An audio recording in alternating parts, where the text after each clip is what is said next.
Hello, this is Robert Perkins, the Immigration Professor. Today we're going to do a video about immigration through adoption, and there's a few different scenarios that we commonly see in our practice. You can see all of our informational videos on our website, www.immigration-professor.com. We do immigration law throughout the United States, and we have physical offices in California and Illinois. You can call our office at 310-384-0200 if you have any specific questions about your case and you need representation. So again, we're going to go over adopted relationships and when people may immigrate based on those relationships. So there's a few different scenarios that we see. A lot of times in our office, we'll get a call from someone that says, "Oh my gosh, I'd really like to adopt my niece or nephew and give them an education in the United States." And in this scenario that I'm going to give you, both the parents of the child are still living, so the child is not an orphan. So there's a few requirements for this. One is that the adoption has to occur before the child is 16 years old. So the adoption has to be finalized before that time. The next requirement is that the person has to have legal custody of the child for 2 years prior to the child immigrating. Legal custody for 2 years. And what ends up happening a lot is that the parents will adopt the child, and during the adoption, while the adoption is pending, often the court will award legal custody to the adoptive parents while the procedure is taking place. So the 2 years runs from the award of legal custody. And that's to be distinguished from mere guardianship, which is not as much as legal custody, where those parents have control over the child's future. The third requirement is often the sort of killer of the cases when an aunt or uncle calls me, is they also have to have physical custody of that child for 2 years. And the 2 years can be before or after the adoption. So in other words, the aunt or uncle who's calling me, they actually have to live with that child for 2 years. And so they say to me, "Well, Robert, I don't want to go to my country, whatever country that is, let's just say it's Nigeria, and live with the child. What can I do? Is there a way to get this child here?" And unfortunately, oftentimes the answer is no. If the child can come over as a student or a tourist, which sometimes can happen, then that can be done. Otherwise, the parents actually have to go over to the home country and live with that child for 2 years. Again, if the child tries to come over as a student or tourist, they have to show that they do not intend to immigrate. And because their aunt or uncle want to adopt them, they may have trouble showing that because, in fact, the aunt or uncle want the child to immigrate or get a green card in the United States. So it's very difficult to do these adoption cases, standard adoption cases. But, again, sometimes it is doable. Sometimes we get cases, for example, where, in fact, the adoptive parents have lived with the child in the home country, or sometimes we get cases where the child is able to come over and study, and all of a sudden the parents have changed their intention and want to adopt the child and have, in fact, had legal custody and live with the child for 2 years. So that's one situation.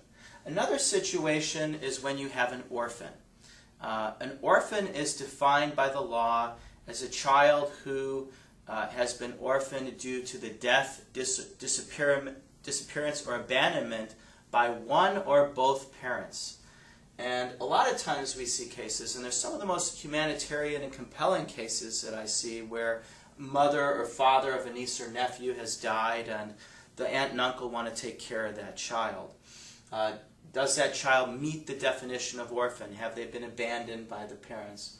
And what happened is you still have to do the adoption before the child is 16. Okay? And there's no requirement that you live with the child for 2 years. There's no requirement of physical custody in these cases. So the very same aunt or uncle who called me, who had this problem, didn't want to go back to the home country to live with their niece or nephew. If one of the parents or both the parents have died, that child may then be considered an orphan. This video again is my video about adoption or immigration through adoption. All my informational videos can be seen on my website, which is www.immigration-professor.com, or you can call our office about your case. That number is 310-384-0200. So what happens when one of the parents dies? How do they determine if the child is an orphan? Well, what the law says basically is if the remaining sole parent cannot provide for that child based on the economic standards of that country involved, in other words, let's say it's Nigeria, then the child is considered an orphan. So looking at what is the poverty level in Nigeria, can the one parent take care of the child or not? And if the answer is no, then the child can be an orphan even though one of the parents is still living.